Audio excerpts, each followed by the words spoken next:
அனைவருக்கும் வணக்கம். இரக்கம் உள்ளவர்களாய் இருங்கள் என்ற தலைப்பினில் சிந்திக்க உங்களை அன்போடு அழைக்கின்றேன்.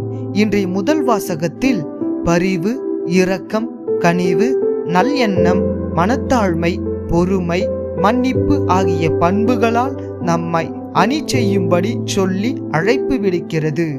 ஒரு பூ மாலையில் உள்ள பல பூக்களை ஒரு சாரோடு ஒன்று இணைத்து பிடித்திருப்பது போல மேலே சொல்லப்பட்ட பல்வேறு பண்புகளை அன்பு என்ற ஒன்று பிணைத்து வைத்திருக்கிறது.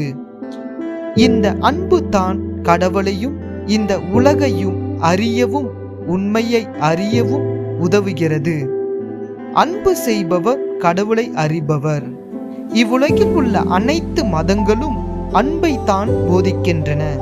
அப்படி இருக்க கிறிஸ்துவத்தின் தனித்தன்மை என்ன என்று நமக்கு கேள்வி எழலாம். பகைவரையும் அன்பு செய்வதுதான் கிறிஸ்துவத்தின் தனித்தன்மை.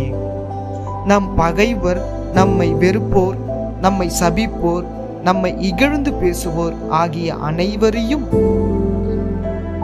நாம் ஏற்றுக்கொண்டு அவர்களுக்காக இறைவனும் வேண்டுவதுதான், அவர்களுக்கும் நன்மை செய்வதுதான் கிறிஸ்துவத்தின் சிறப்பு. இதைத்தான் வள்ளுவர் அழகாக கூறுகிறார். இன்னா செய்தாரை ஒருத்தல் அவர் நாண நன்மையும் செய்துவிடல் என்கிறார். சிலுவையில் இருந்து இயேசு கூறிய 7 வார்த்தைகளில் முதலாவதாக, தந்தையே இவர்களை மன்னியும், ஏனெனில் இவர்கள் செய்வது என்னவென்று இவர்களுக்கு தெரியவில்லை. லூக்கா 23:24 என்று தன் தன்மையை இறப்பிலும் கூட வெளிக்காட்டுகிறார். மன்னிப்பு, சமாதானம், உறவு, ஒற்றுமை என்று போதித்த இயேசு தன் வாழ்வில் அவற்றை வாழ்ந்து காட்டினார். நம் வாழ்விற்கு எடுத்துக்காட்டாக இயேசு விண்ணக தந்தையை கொடுக்கிறார்.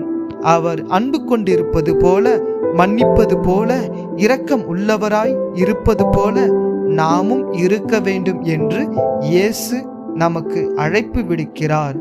பகைவருக்கு அன்பு, வெறுப்பவருக்கு நன்மை, சபிப்பவருக்கு ஆசி, இகழ்பவர்களுக்கு இறைவேண்டல், பிறர் உங்களுக்கு என்ன செய்ய வேண்டும் என்று விரும்புகிறார்களோ அதையே நீங்களும் அவர்களுக்கு செய்யுங்கள்.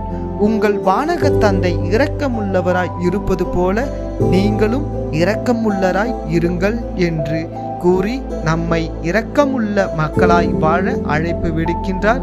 அதற்கான இறைவனின் ஆசிரியம் கொடுக்கின்றார். எனவே இறைவன் ஆசி பெற்ற மக்களாய் ஒருவர் மற்றவரை அன்பு செய்து வாழ முயற்சி செய்வோம். இறைவனின் ஆசிர் பெறுவோம்.